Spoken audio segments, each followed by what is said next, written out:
Hello students, class 10th maths में आप सभी का स्वागत है। आज हम प्रश्नावली 1.3 का क्वेश्चन नंबर 2 पढ़ेंगे। यह आपका क्वेश्चन नंबर 1 से भी बहुत सरल क्वेश्चन है। इसमें हमें सिद्ध करना है कि 3 + 2 √5 एक अपरिमेय संख्या है।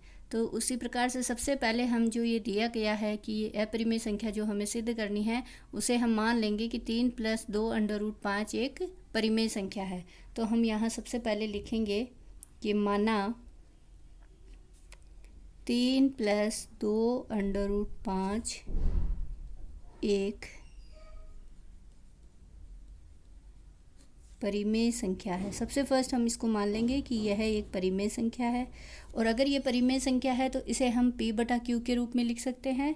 अतः 3 + 2 √5 बराबर हम लिख देंगे P/Q, जहाँ P और Q सह अभाज्य पूर्णांक हैं।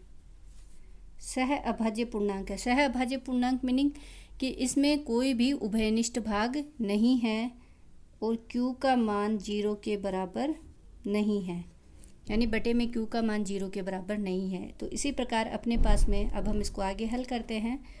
तो 3 है वो P/Q के इधर आएगा, क्योंकि 3 है वो बराबर के इस तरफ है। तो यहाँ हम लिख लेंगे सबसे पहले 2 √5 बराबर P/Q, और ये 3 प्लस का है, इधर आके ये क्या हो जाएगा, -3 हो जाएगा। फिर अगर ये -3 हो जाएगा तो इसको हम और सोल्व कर लेते हैं। ये दो संख्याएं दे रखी है, इसलिए पहले हम इन दोनों का लघुत्तम लेंगे। Q और 1, इन दोनों का LCM आ जाएगा Q। Q में Q का भाग लगाया, 1 आया, 1 को P से गुणा किया, P। फिर है -1 का भाग Q में लगाया, Q आया, Q को 3 से गुणा किया तो अपने पास मान आ गया 3Q। लेफ्ट हैंड साइड में मान चल रहा है अपना 2 √5। अब हम इस 2 का इधर भाग लगा देंगे तो यह बटे में आ जाएगा, यानी कि √5 बराबर अपने पास मान आ गया P - 3Q/2Q। अब देखने से पता चल रहा है बच्चों कि हमारे पास इधर तो है √5, और √5 अपना क्या होता है, अपरिमेय संख्या है। हमेशा अंडर वाली जितनी भी संख्याएं होंगी, वर्गमूल के अंदर जितनी भी संख्याएं होंगी, अभाज्य संख्याएं, वो सभी अपनी क्या होंगी, अपरिमेय संख्याएं होंगी। कौन सी संख्याएं, वर्गमूल के अंदर सभी अभाज्य संख्याएं अपरिमेय संख्याएं होंगी।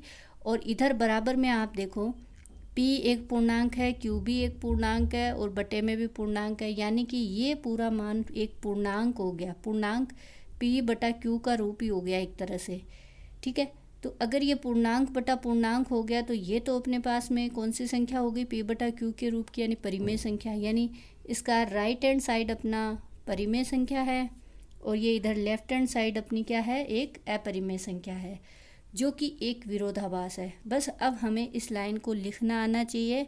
अगर ये विरोधाभास है तो जो शुरू में हमारी जो कल्पना की गई थी कि 3 + 2 √5 एक परिमेय संख्या है, वो गलत है। अतः ये हमारी क्या हो जाएगी, अपरिमेय संख्या होगी। तो हमें बस इस लाइन को किस तरह से लिखना है वो अब हम देखें। तो इसी प्रकार अब हम इसमें ये लैंग्वेज लिखेंगे जिसमें हमें लिखना है कि इसलिए P और Q पूर्णांक है। P और Q किस में पूर्णांक है, इस वाली लाइन में पूर्णांक है। अतः P - 3Q/2Q एक परिमेय संख्या हो गई। और अगर यह परिमेय संख्या हो गई, लेकिन हम जानते हैं कि √5 एक अपरिमेय संख्या है, जो कि हमने पिछले क्वेश्चन में ही हल किया। तो ये तो अपरिमेय संख्या और ये परिमेय संख्या क्या कभी बराबर हो सकती है, नहीं, क्योंकि जब होगा, अतः हमारी प्रारंभिक परिकल्पना जो है, जो प्रारंभिक परिकल्पना क्या है हमारी, कि 3 + 2 √5 एक परिमेय संख्या है, वो गलत सिद्ध होती है।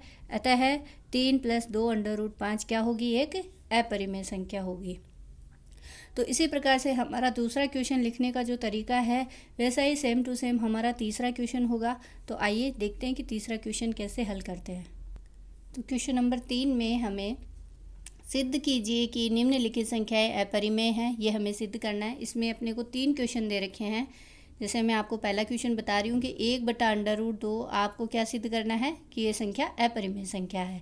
तो हम सबसे पहले इस 1/√2 को मान लेंगे कि माना 1/√2 एक परिमेय संख्या है।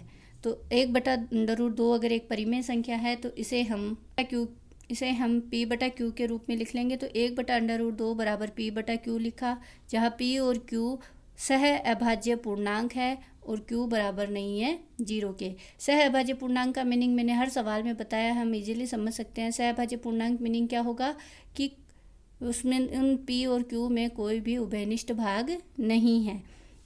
अब हम इसको हल करते हैं तो हम यहाँ देखते हैं कि यहाँ बटे में √2 है, या तो हम इसको उल्टा लिख लेते हैं, मतलब कन्वर्ट कर लेते हैं कि अंश को हर में और हर को अंश में लिखें। तो √2/1 और इधर हो जाएगा q/p, या तो हम ऐसे लिख सकते हैं, नहीं तो फिर हम इसको √2 को अंश और हर दोनों में गुणा करने पर, दोनों इसमें अंश और हर दोनों में गुणा करेंगे। कौन सी साइड में? लेफ्ट साइड में। तो √2 तो यहाँ रह जाएगा, √2 को √2 से गुणा करेंगे तो ये क्या बन गया? 2 बन गया। तो यहाँ अपने पास आ जाएगा √2/2 बराबर p/q। 2 को इधर क्रॉस मल्टीप्लाई करेंगे तो √2 बराबर आ गया 2p/q। अब वापस यह अपने पिछले दूसरे क्वेश्चन की तरह ही यहाँ पे आ गया कि यहाँ √2 तो क्या हो गया? एक अपरिमेय संख्या है, जो कि हम जानते हैं। क्यों? क्योंकि 2 एक अभाज्य संख्या है, उस पर अगर वर्गमूल आ जाता है तो वह अपना अपरिमेय संख्या हो जाती है। और 2p/q यह अपना क्या है? एक परिमेय संख्या है। अतः यहाँ पे हम वो लाइन लिखेंगे और वो आपको फिक्स है कि उसी तरीके से लिखना है कि ये परिमेय संख्या होगी, ये अपरिमेय संख्या होगी। तो ये अपना एक विरोधाभास हो गया कि अतः विरोधाभास क्या हुआ कि हमारी जो प्रारंभ में मानी हुई जो परिकल्पना थी वो गलत हो चुकी है। अतः 1/√2 क्या होगा? एक अपरिमेय संख्या होगी। तो इसको कैसे लिखना है वो देखें।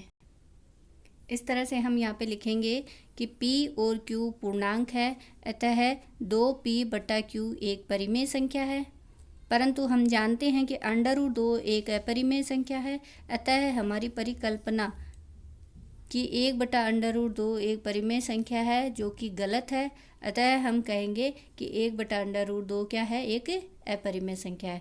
तो देखो बच्चों, इन सभी सवालों को हल करने का तरीका बहुत ही सरल है। सबसे पहले हमें मान लेना है कि एक परिमेय संख्या है, उसके बाद में परिमेय संख्या के बराबर इसे हमें लिख देना है, उसके बाद उसे कैलकुलेट कर लेना है और उसके बाद में ये लैंग्वेज लिख देनी है। ये 4 स्टेप में ये सारे सवाल हम इजीली हल कर सकते हैं। जैसे अगर मैं अगले सवाल की बात करूं, अगला सवाल है अपना 7√5। अगर 7√5 है तो सबसे पहले वही आप लिखेंगे, ये एक परिमेय संख्या है, अतः इसको हम p/q के रूप में लिख लेंगे।